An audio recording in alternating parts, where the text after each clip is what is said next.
আসসালামু আলাইকুম।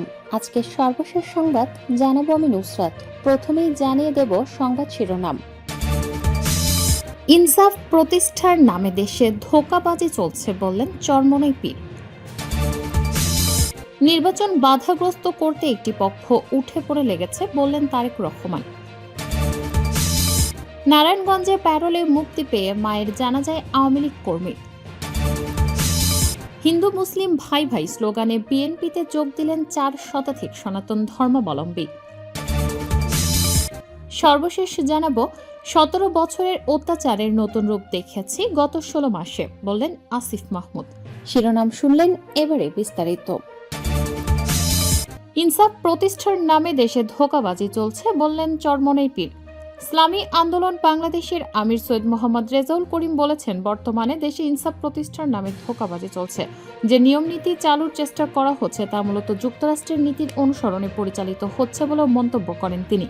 সোমবার 26শে জানুয়ারি দুপুরে শেরপুরের শ্রীবর্দী উপজেলার নতুন বাসস্ট্যান্ডের মাঠে আয়োজিত এক নির্বাচনী পথসভায় প্রধান অতিথির বক্তব্যে তিনি এসব কথা বলেন।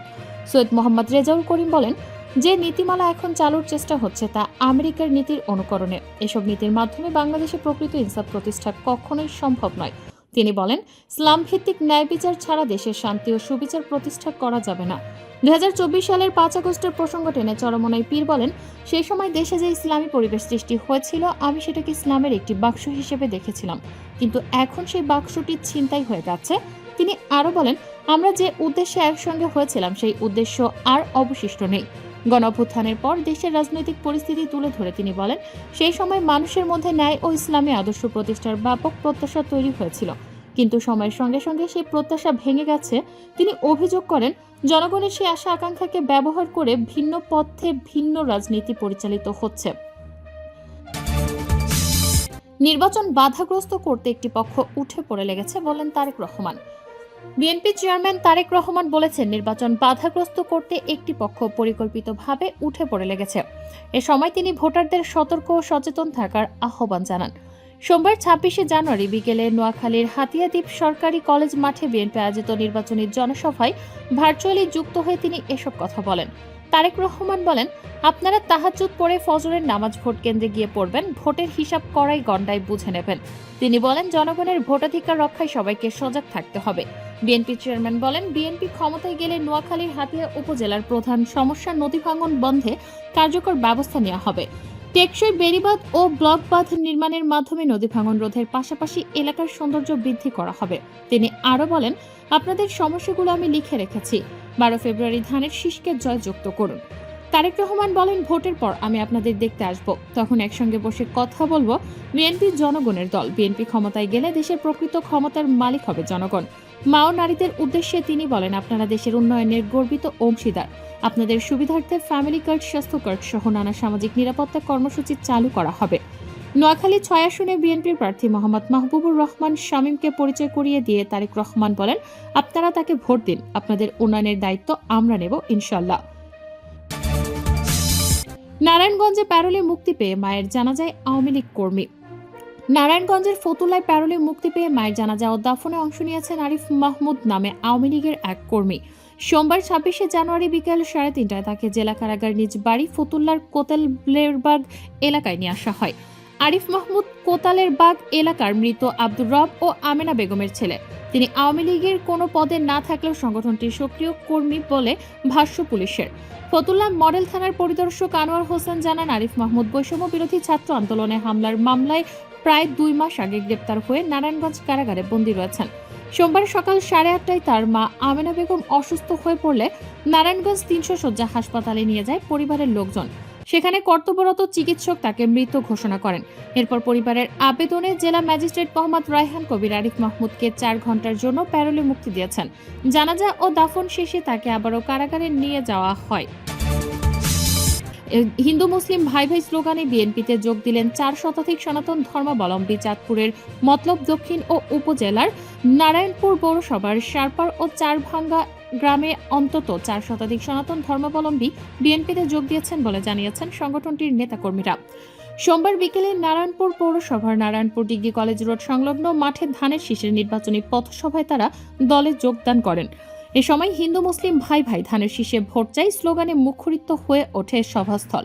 স্থানীয় ও দলীয় সূত্র জানা গেছে, সোমবার ডিগ্রি কলেজ রোড সংলগ্ন মাঠে ধানের শীষের প্রার্থীর নির্বাচনী পথসভা অনুষ্ঠিত হয়। উপজেলার চারটভাঙ্গা গ্রামের রতন প্রধানিয়া শ্যাম দাস ও সারপার গ্রামের নগেন্দ্র চন্দ্র দাস, কাশী দাস, হরিদাস এবং রণজিৎ দাসের নেতৃত্বে 4 শতাধিক সনাতন ধর্মাবলম্বী সেই অনুষ্ঠানে গিয়ে বিএনপিতে যোগ দেন। অনুষ্ঠানে সদ্য বহিষ্কারাদেশ প্রত্যাহার হওয়া উপজেলা বিএনপির সহ সভাপতি মোহাম্মদ আনোয়ার হোসেন ভূঁইয়া তাদের ফুল দিয়ে বরণ করেন। অনুষ্ঠানে নগেন্দ্র চন্দ্র দাস বলেন, আমরা 4 শতাধিক হিন্দু সম্প্রদায়ের মানুষ আনোয়ার হোসেন ভাইয়ের হাত ধরে বিএনপিতে যোগ দিলাম।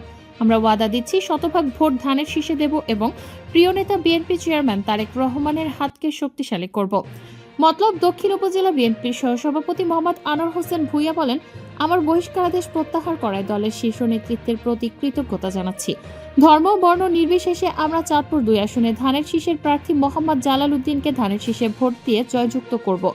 মতলব দক্ষিণ উপজেলা ছাত্র দলের সদস্য সচিব মোহাম্মদ সোহেল রানা প্রধানের সঞ্চালনায় অনুষ্ঠানে আরও বক্তব্য রাখেন চাঁদপুর জেলা বিএনপির সহ মুক্তিযোদ্ধা বিষয়ক সম্পাদক মোল্লা মোহাম্মদ জাকির, নারায়ণপুর পৌর বিএনপির যুগ্ম সাধারণ সম্পাদক মোহাম্মদ আলী প্রমুখ।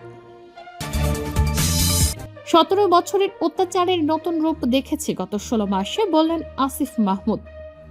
গত 17 বছর পর গণঅভ্যুত্থানের আগে এ দেশের মানুষকে যেভাবে অত্যাচার, নিপীড়ন, গুম খুন, জেলখানায় অত্যাচার করা হয়েছে তার একটা ডেমো গত 16 মাসে দেখেছি আমরা। 17 বছরের অত্যাচারের নতুন রূপ হাজির হয়েছে, এমনটাই মন্তব্য করেছেন জাতীয় নাগরিক পার্টির মুখপাত্র আসিফ মাহমুদ সজীব ভূঁইয়া। সোমবার 26 জানুয়ারি বেলা 3টায় চট্টগ্রামের বোয়ালখালী উপজেলার ফুলতল এলাকায় নির্বাচনী পথসভায় তিনি এ মন্তব্য করেন। পথসভায় আসিফ মাহমুদ বলেন, আমরা দেখেছি কিভাবে গ্রামের অলিগলি, শহরের বাজার থেকে শুরু করে রাষ্ট্রের সর্বোচ্চ পর্যায় পর্যন্ত চাঁদাবাজি এবং সন্ত্রাসের রাজত্ব কায়েম করা হয়েছে।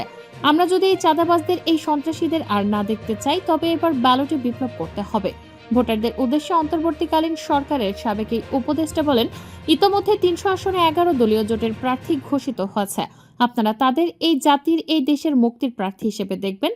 কার কি মার্কা সেটা দেখার সময় নেই। আমরা শুধু দেখব এই দেশের মুক্তি কোনো প্রার্থী, কোনো জোট এনে দিতে পারবে। আমরা সবাই চোখ বন্ধ করে তাদেরই ভোট দেব। আপনাদের একটা ভোটের মাধ্যমে এবার বাংলাদেশ দীর্ঘকালীন স্বাধীনতা ও মুক্তির দিকে এগিয়ে যাবে জানিয়ে এনসিপির মুখপাত্র বলেন, বাংলাদেশ সুশাসনের দিকে এগিয়ে যাবে, সংস্কারের দিকে এগিয়ে যাবে, দীর্ঘদিন পর আবারও সার্বভৌমত্বের পথে এগিয়ে যাবে। বিএনপির দিকে ইঙ্গিত করে আসিফ মাহমুদ বলেন, একটি রাজনৈতিক দল বিগত 17 বছর ধরে সংস্কারের কথা বলে এসেছে, কিন্তু যখন সংস্কারের সময় এসেছে তখন তাদের আওয়াজ বন্ধ হয়ে গেছে। আমরা শুধু আমাদের প্রার্থীদের জন্য ভোট চাইছি না। আপনারা যদি 11 দলীয় জোটের প্রার্থীদের নির্বাচিত করেন, তবে আমরা হয়তো 5 বছর আপনাদের দায়িত্ব নিয়ে সার্ভিস দিতে পারবো। তবে আপনারা যদি গণভোটে হ্যাঁ ভোটকে জয়যুক্ত করেন, তবে আপনি কিংবা আমি নই, আমাদের সন্তানেরা, আমাদের সন্তানদের পরবর্তী প্রজন্মের সুফল ভোগ করবে। আমরা দেখছি পরাজিত ফ্যাসিবাদী শক্তি এবং যারা নতুন করে ফ্যাসিবাদী স্বৈরাচারী শক্তি হয়ে উঠতে চায়, গণভোটে না ভোটকে জয়যুক্ত করার জন্য তাদের মধ্যে এক ধরনের ঐক্য গঠিত হয়েছে জানিয়ে আসিফ মাহমুদ বলেন, আমরা 5 আগস্ট যেভাবে ফ্যাসিবাদী শক্তিকে দেশ থেকে বিতাড়িত করেছি, 12 ফেব্রুয়ারি ব্যালট বিপ্লবের মাধ্যমে আমরা তাদের এই ঐক্যকে আবার নস্যাৎ করে দেব। এ সময় চট্টগ্রাম 8 আসনে এনসিপির মনোনীত প্রার্থী জোবাইরুল আরিফ ও বান্দরবান আসনের প্রার্থী সুজাউদ্দিনকে ভোটারদের সামনে পরিচয় করিয়ে দেন আসিফ মাহমুদ।